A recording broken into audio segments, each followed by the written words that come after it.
यूसुफ नाम का कोई बच्चा नहीं है यहाँ। यहाँ बस मैं, मेरा बेटा, मेरी बहू और मेरा पोता करीम रहता है। मैं ये दही अपने पोते के लिए लाई थी। लो पकड़ो, ताजा ताजा है बिल्कुल। वो उठेगा तो खा लेगा। तुम दोनों कुछ खाओगे बेटा?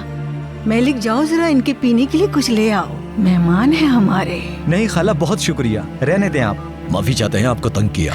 कोई बात नहीं। हमें गलत पता मिला था, गुमशुदा बच्चे को यहाँ नहीं छुपाया गया। यूसुफ को ढूंढने के लिए हमें पूरा गांव छानना पड़ेगा। पता नहीं किसका बच्चा होगा। दुआ है अल्लाह उस बच्चे को बस अपनी माँ से मिलवा दे। या अल्लाह मुश्किल आसान फरमा उनकी। इंशाल्लाह। दरवाजे पे खड़ी मत रहो, चलो अंदर जाओ, मैं भी जा रही हूँ नमाज पढ़ने। जाओ सो जाओ, शब्बा खैर। शब्बा खैर।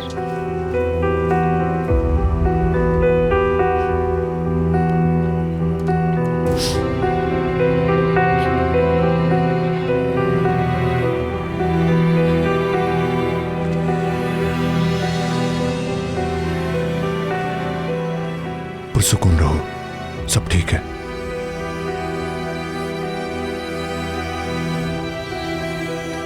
खाला,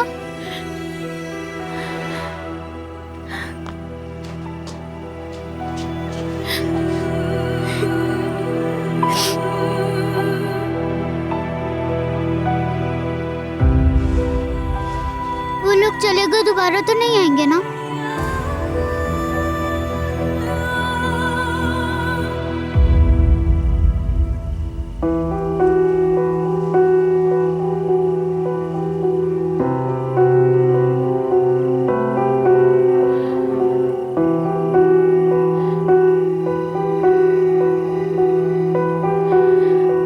किसी ने हमें रोड पर देख लिया और उसी ने रिपोर्ट कर दी। अब हम यहाँ महफूज नहीं है। खुदा के लिए मत करो ऐसे। अभी जो कुछ हुआ है वो कभी न कभी तो होना ही है। कब तक चलता रहेगा आखिर ये सब कुछ? अगर जरूरी हुआ तो हमेशा के लिए। खाला, आ रही हूँ मैं भी।